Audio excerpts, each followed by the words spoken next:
ಬೂದಿ ಮುಚ್ಚಿದ ಕೆಂಡದ ಹಾಗಿದೆ ಸದ್ಯ ಕಾಂಗ್ರೆಸ್. ಮುಖ್ಯಮಂತ್ರಿ ನಿವಾಸಕ್ಕೆ ಶಾಸಕ ಕೊತ್ತೂರು ಮಂಜುನಾಥ್ ಭೇಟಿ ಕೊಟ್ಟಿದ್ದಾರೆ. ತಮ್ಮ ಅಸಮಾಧಾನವನ್ನ ಹೊರಹಾಕಿದ್ದಾರೆ. ಈ ನಿಟ್ಟಿನಲ್ಲಿ ಮಾತುಕತೆ ಕೂಡ ನಡೆದಿದೆ ಅನ್ನುವಂಥ ಮಾಹಿತಿ ಲಭ್ಯವಾಗ್ತಾ ಇದೆ.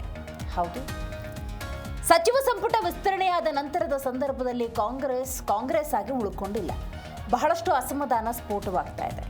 ಯಾಕೆ ಕಾಂಗ್ರೆಸ್ ಆಗಿ ಉಳ್ಕೊಂಡಿಲ್ಲ ಅಂತಂದ್ರೆ, ಈ ಹಿಂದೆ ಯಾವುದಾದ್ರು ಅಸಮಾಧಾನಗಳನ್ನು ಹೇಳಿಕೊಂಡ್ರೆ ಅದನ್ನು ಸಮಾಧಾನ ಮಾಡುವಂಥ ನಿಟ್ಟಿನಲ್ಲಿ ಹಲವಾರು ಪ್ರಕ್ರಿಯೆಗಳು ನಡೀತಾ ಇತ್ತು. ಆದರೆ ಈಗ ನೋಡಿ, ಕೆಲವು ಶಾಸಕರು ರಾಜೀನಾಮೆಯ ಸ್ಪಷ್ಟ ಸಂದೇಶವನ್ನು ರವಾನೆ ಮಾಡಿದ್ರೆ ಅಷ್ಟೇ ಸ್ಪಷ್ಟವಾಗಿ ಘನತೆವೆತ್ತ ಸ್ಥಾನದಲ್ಲಿರುವಂಥ ಮುಖ್ಯಮಂತ್ರಿ ಡಿ.ಕೆ. ಶಿವಕುಮಾರ್ ಕೂಡ ರಾಜೀನಾಮೆ ಕೊಡಿ 2 ನಿಮಿಷದಲ್ಲಿ ಅಂಗೀಕಾರ ಅಂತ ಮರು ಸಂದೇಶವನ್ನು ರವಾನೆ ಮಾಡ್ತಾರೆ. ಅಂದರೆ ಕಾಂಗ್ರೆಸ್ನಲ್ಲಿ ಅಸಮಾಧಾನ ಯಾವ ಮಟ್ಟಿಗಿದೆ ಅನ್ನೋದನ್ನು ಅರ್ಥ ಮಾಡ್ಕೋಬೇಕು. ಮುಖ್ಯಮಂತ್ರಿ ನಿವಾಸಕ್ಕೆ ಶಾಸಕ ಕೊತ್ತೂರು ಮಂಜುನಾಥ್ ಭೇಟಿ ಕೊಟ್ಟಿದ್ದಾರೆ. ಅಸಮಾಧಾನ ಹೊರಹಾಕಿದ ಬೆನ್ನಲ್ಲೇ ಸಿಎಂ ಭೇಟಿ. ಕೋಲಾರ, ಚಿಕ್ಕಬಳ್ಳಾಪುರ ಕಡೆಗಣನೆಗೆ ತೀವ್ರ ರೀತಿಯ ಅಸಮಾಧಾನವನ್ನು ಹೊರಹಾಕಲಾಗಿದೆ. ನಾಯಕರ ಸಭೆ ಬೆನ್ನಲ್ಲೇ ಸಿಎಂ ಜೊತೆ ಮಾತುಕತೆ ನಡೆದಿದೆ. ಕೋಲಾರ ಕ್ಷೇತ್ರದ ಶಾಸಕರಿಂದ ಮುಖ್ಯಮಂತ್ರಿಗಳಿಗೆ ದೂರು ಕೊಡಲಾಗಿದೆ. ಹೌದು, ನೀವೇನೇ ಜಾತಿವಾರು ಸಮೀಕರಣವನ್ನು ಮಾಡಿ 2028ರ ಚುನಾವಣೆಯನ್ನು ಗುರಿಯಲ್ಲಿಟ್ಟುಕೊಂಡು ಈ ಸಚಿವ ಸಂಪುಟ ವಿಸ್ತರಣೆಯನ್ನು ಮಾಡಿದ್ರೂ ಕೂಡ ಕೆಲವೊಂದು ಜಿಲ್ಲೆಗಳ ಕಡೆಗಣನೆ ಏನೇನಿರುತ್ತೆ ಅದನ್ನು ಒಪ್ಕೊಳ್ಳುವಂಥ ಸ್ಥಿತಿಯಲ್ಲಿ ಆ ಜಿಲ್ಲೆಯ ಶಾಸಕರು, ನಾಯಕರು ಇರೋದಿಲ್ಲ. ಮುಂದಿನ ಚುನಾವಣೆಗಳಲ್ಲಿ ಅದ್ಭುತವಾದಂಥ ಫಲಿತಾಂಶ ಬರಬೇಕು ಅನ್ನೋದಾದರೆ ಕ್ಷೇತ್ರಗಳ ಪರಿಗಣನೆ ಅನ್ನೋದಾಗಬೇಕಾಗತ್ತೆ. ಆ ನಿಟ್ಟಿನಲ್ಲಿ ಈ ಒಂದು ಸಚಿವ ಸಂಪುಟ ವಿಸ್ತರಣೆಯ ಸಂದರ್ಭದಲ್ಲಿ ಯಾವುದೇ ರೀತಿಯ ಯೋಚನೆಗಳಿಲ್ಲ ಅನ್ನುವಂಥ ಅಸಮಾಧಾನ ಈಗ ಸ್ಫೋಟ ಆಗಿದೆ. ಹಾಗಾಗಿ ಅಫ್ಕೋರ್ಸ್ ಇದು ಜಾತಿವಾರು ಸಮೀಕರಣವೇ ಇರ್ಬೋದು. ಅಹಿಂದ ವರ್ಗಕ್ಕೆ 23 ಸ್ಥಾನ, ಲಿಂಗಾಯತರಿಗೆ 6, ಒಕ್ಕಲಿಗರಿಗೆ 6, ಕುರುಬರಿಗೆ 3, ST ಸಮುದಾಯಕ್ಕೆ, ಅದರಲ್ಲೂ ವಾಲ್ಮೀಕಿ ಸಮುದಾಯಕ್ಕೆ 3, ಮುಸ್ಲಿಮರಿಗೆ 3 ಮತ್ತು ಉಳಿದ ಕ್ರೈಸ್ತ, ಉಪ್ಪಾರ, ಮೊಗವೀರ, ರಜಪೂತ, ರೆಡ್ಡಿ ಇವರಿಗೆಲ್ಲರಿಗೂ ಒಂದೊಂದು ಸ್ಥಾನ ಕೊಟ್ಟು ನಾವು ಎಲ್ಲರನ್ನ ಸಮಾಧಾನ ಪಡಿಸಿದ್ದೀವಿ. ಜಾತಿವಾರು ಅಂತಂದರೂ ಕೂಡ ನೀವು ಜಿಲ್ಲಾವಾರು ನೋಡ್ತಾ ಹೋಗೋದಾದರೆ ಬಹುತೇಕ ಸಂತೋಷದಾಯಕ ವಾತಾವರಣ ಏನಿಲ್ಲ. ಹಾಗಾಗಿ ಕೋಲಾರ, ಚಿಕ್ಕಬಳ್ಳಾಪುರ ಕಡೆಗಣನೆಗೆ ತೀವ್ರ ರೀತಿಯ ಅಸಮಾಧಾನ ಅನ್ನೋದು ವ್ಯಕ್ತವಾಗಿದೆ.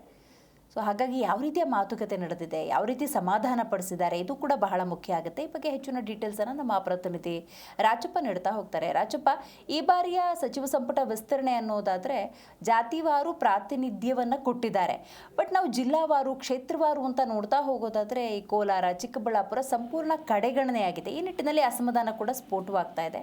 ಹೆಂಗೆ ಸಮಾಧಾನ ಮಾಡ್ತಿದ್ದಾರೆ?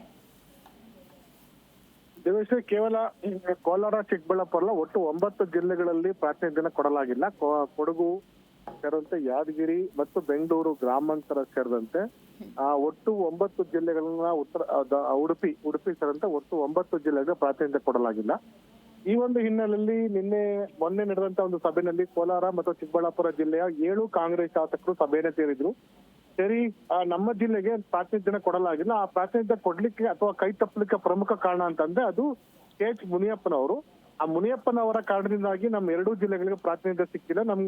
ನಮ್ಮ ಜಿಲ್ಲೆಗಳಲ್ಲಿ ನಮ್ಮ ರಾಜಕೀಯ ಮುಂದಿನ ದಿನಗಳಲ್ಲಿ ಭವಿಷ್ಯನ ನಾವು ರೂಪಿಸ್ಕೊಳ್ಳಿಕ್ಕೆ KH ಮುನಿಯಪ್ಪ ಅವರು ಅಡ್ಡಿಯಾಗಿದ್ದಾರೆ. ಹೀಗಾಗಿ ಪಕ್ಷದ ವರಿಷ್ಠರ ಭೇಟಿ ಮಾಡಿ ನಾವು ದೂರನ್ನ ಕೊಡ್ತೇವೆ ಅಂತ ಒಂದು ಮಾತನ್ನ MC ಸುಧಾಕರ್ ಸೇರಿದಂತೆ ಕೊತ್ತನೂರು ಮಂಜುನಾಥ್, K ನಂಜೇಗೌಡ ಇರ್ಬೋದು ಅಥವಾ ನಾರಾಯಣ ಸ್ವಾಮಿ ಸೇರಿದಂತೆ ಹಲವಾರು ನಾಯಕರುಗಳು ಆರೋಪವನ್ನು ಮಾಡಿದ್ರು. ಇದಾದ ನಂತರ ಮುಖ್ಯಮಂತ್ರಿಗಳು ಮತ್ತು KPC ಅಧ್ಯಕ್ಷರು ಎಲ್ಲ ನಾಯಕರಿಗೆ ಕರೆ ಮಾಡಿ ಅವ್ರನ್ನ ಕರೆದು ಮಾತನಾಡುವಂತ ಕೆಲಸವನ್ನು ಮಾಡಿದ್ದಾರೆ. ನಿನ್ನೆ ನಾರಾಯಣ ಸ್ವಾಮಿ ಅವರು ಮುಖ್ಯಮಂತ್ರಿಗಳನ್ನ ಭೇಟಿ KPC ಅಧ್ಯಕ್ಷ ಅಂತ DK ಹರಿಪ್ರಸಾದ್ ಅವರನ್ನ ಭೇಟಿ ಮಾಡಿ ಚರ್ಚೆ ನಡೆಸಿದ್ರು. ಅವ್ರಿಗೆ ತಮಗಾದಂತ ಅನ್ಯಾಯವನ್ನ ಮತ್ತು ತಮ್ಮ ಜಿಲ್ಲೆಗಾದಂತಹ ಒಂದು ನೋವನ್ನ ತೋಡ್ಕೊಂಡಿದ್ದಾರೆ.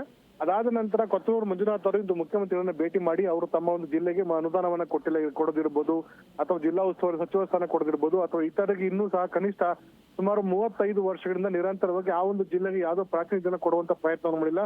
ಕಳೆದ ಬಾರಿ ಡಾಕ್ಟರ್ MC ಸುಧಾಕರ್ ಅವರಿಗೆ ಆದ್ಯತೆಯನ್ನು ಕೊಡಲಾಗಿತ್ತು. ಅದ್ರ ಹಿಂದೆ ಚಿಕ್ಕಬಳ್ಳಾಪುರದಲ್ಲಿ ಮಾಜಿ ಸಚಿವ K ಸುಧಾಕರ್ ಸಚಿವರಾಗಿದ್ದು ಅದು ಬಿಜೆಪಿಯಿಂದ.